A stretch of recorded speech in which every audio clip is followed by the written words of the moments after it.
Hello everyone, good morning and welcome to a fresh blog. आज मैं जो video बनाने जा रहा हूँ वहाँ पर मैंने कवर किया है कि मैंने अपने बाइक पे क्या क्या मॉडिफिकेशंस कराया है। शुरू करते हैं, लेकिन उससे पहले आप सिनेमैटिक्स एंजॉय कीजिए।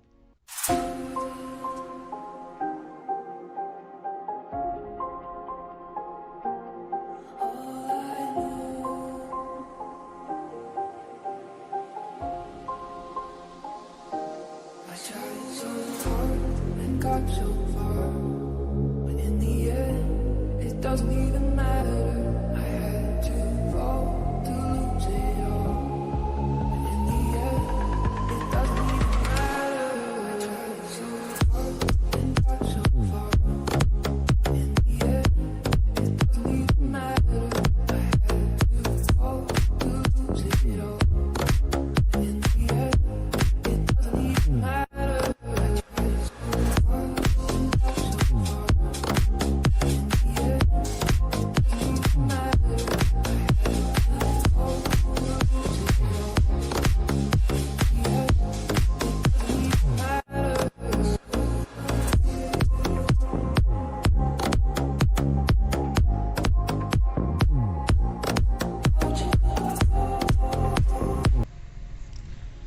चलिए शुरू करते हैं। पहले फ्रंट से फिर रेयर तक हम लोग जाएंगे। तो पहले मैं आपको दिखाता हूँ कि ये टायर्स में मैंने एक एंटी पंक्चर लिक्विड डाला हुआ है जो आता है सिलिन कंपनी के तरफ से।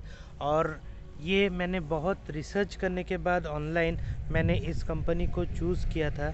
और ये जो लॉन्ग टूर्स करते हैं और जिनका स्पोक व्हील्स है, ट्यूब वाले टायर होते हैं, उनके लिए ये एक बून है।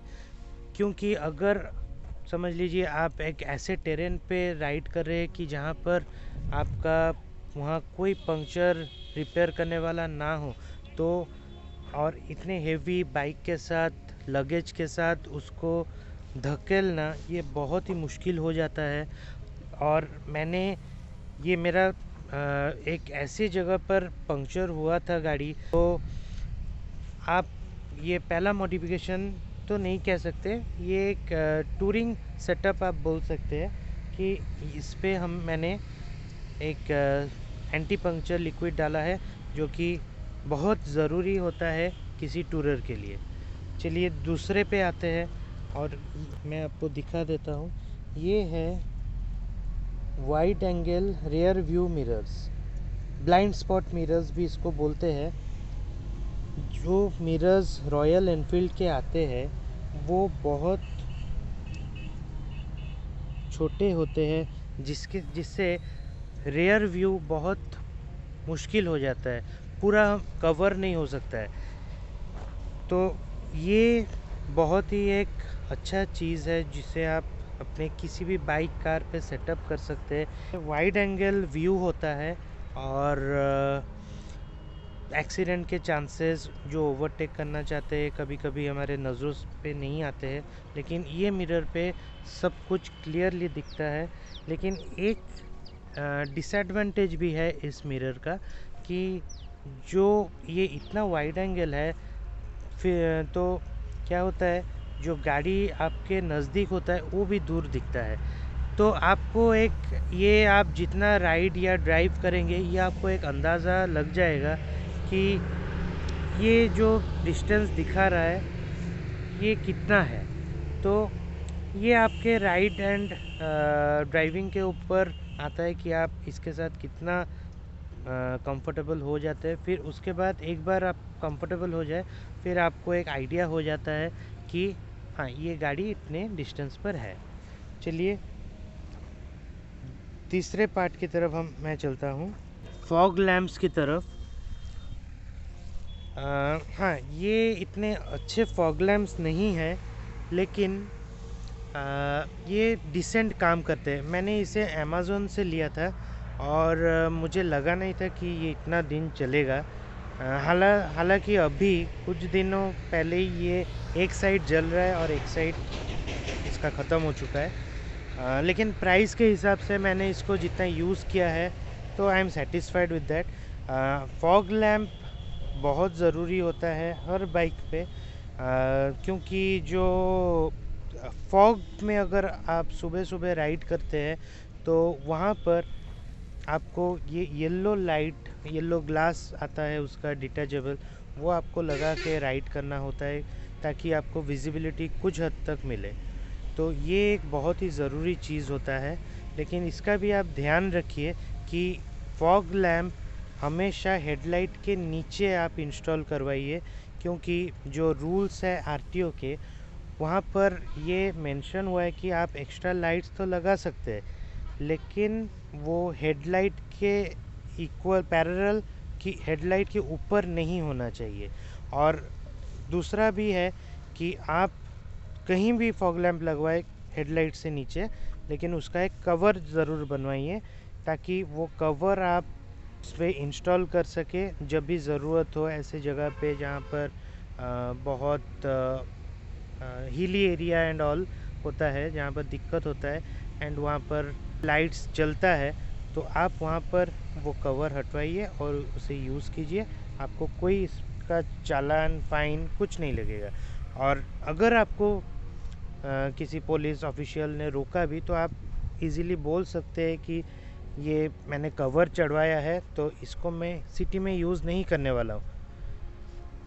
चलिए उसके बाद चलता हूँ। जावा का हैंडल बार है, जो पुराना जावा था उसका हैंडल बार ये आता है। तो मैंने बहुत से यूट्यूब वीडियोस में भी देखे थे कि जावा का हैंडल बार बहुत कंफर्टेबल होता है रॉयल एनफील्ड के लॉन्ग टूर्स के लिए।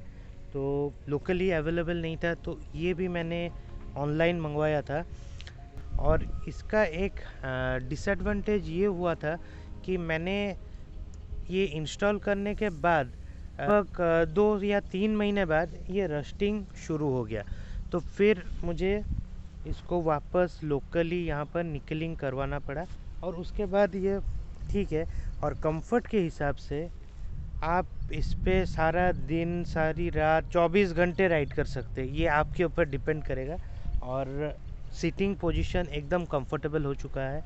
आपका सीटिंग पोजीशन हैंडल के तरफ से कंफर्टेबल है, बाइक का सीट कंफर्टेबल है, तो आप कहीं भी जा सकते हैं, कितना भी डिस्टेंस एक दिन में कवर कर सकते हैं बिना थकावट के।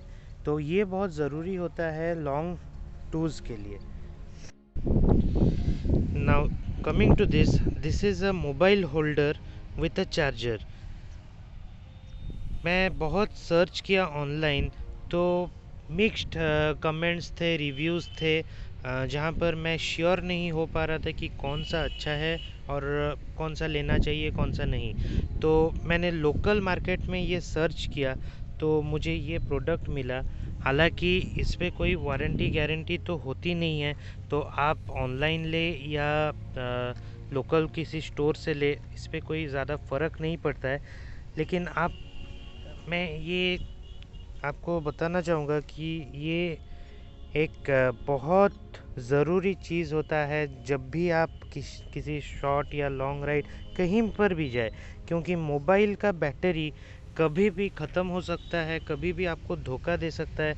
और ये अगर आप जीपीएस ऑन कर रहे हैं, किसी लोकेशन को मैप कर रहे हैं, रूट कर रहे हैं, तो मोबाइल का बैटरी बहुत ही जल्दी डाउन होता है। तो एक बार मुझे याद आ रहा है कि मेरा चार्ज लगभग 80 से 90% होगा, और मैं डेस्टिनेशन पे जब पहुंचा तो चार्ज मेरा घट के 10% हो गया था। अगर ये प्रोडक्ट उस दिन नहीं होता मेरे साथ तो बहुत बड़ी दिक्कत होने वाली थी। तो ये एक बहुत एसेंशियल चीज़ है, और आप ऑनलाइन ले, लोकल मार्केट से ले, लेकिन ज़रूर ले। अपने सीट के ऊपर आप देख सकते हैं, ये सीट को मैंने मॉडिफाई करवाया है अपने हिसाब से। और ये रॉयल एनफील्ड 1984 का जो सीट है ये बहुत पहले नैरो आता है ओरिजिनल सीट, लेकिन मैंने जब राइड शुरू किया तो बहुत दिक्कत आई। और लॉन्ग राइड तो छोड़िए, शॉर्ट ट्रिप्स में भी ये बहुत पेनफुल होता था। तो मैंने यहाँ लोकल सीट बनाने वाले से कांटेक्ट किया, तो उनके पास रेडीमेड सीट्स कुछ थे, तो उन्होंने मुझे एक नया सीट इंस्टॉल करके दिया। तो मैंने 2-3 सीट्स यूज़ किए। उसके बाद जो मुझे सही लगा, मैंने अपने फ्रेम के ऊपर वही सीट उन्हें बोला कि आप ऐसे मुझे इतना वाइड विड्थ चाहिए और फोमिंग इतना चाहिए करके, ये मैंने अपने हिसाब से कस्टमाइज़ करवा के इसको इंस्टॉल किया है। और ये एक बहुत ही कंफर्टेबल बन चुका है ये सीट। मैं थाउजेंड्स किलोमीटर इस पे राइड करता हूँ और कभी भी कुछ थकान, कुछ मुझे परेशानी नहीं हुई है। ये उसके बाद आप देख सकते हैं, ये एक बैक रेस्ट मैंने लगवाया है जो पिलियन सीट होता है, क्योंकि ये जो 1984 मॉडल्स या पुराने बुलेट मॉडल्स आप देखेंगे, यहाँ पर क्या होता था ना, ये चीज़ सीट बहुत छोटी होती थी, यहाँ तक होती थी, और ये पूरा ऐसे नेकेड लुक था। और लेकिन जब आप पिलियन को किसी को बिठाते हैं यहाँ पर, प्रॉब्लम ये आता है कि कभी अगर कुछ हुआ तो पीछे कोई सपोर्ट नहीं रहता है, तो ये बहुत रिस्की हो जाता है। तो मैंने एक लोकल शॉप से मैंने ये बैक रेस्ट लिया है, और बहुत कंफर्टेबल अभी पिलियन सीट भी बन चुका है। तो so that's all for today guys. I hope ये वीडियो आपको अच्छा लगा होगा, इन्फॉर्मेटिव लगा होगा। और कोई भी क्वेश्चन हो आप मुझे कमेंट बॉक्स पे नीचे पूछ सकते हैं। और वीडियो अगर आपको पसंद आया है तो please like, share and subscribe. Till then, peace on wheels, signing off, bye bye.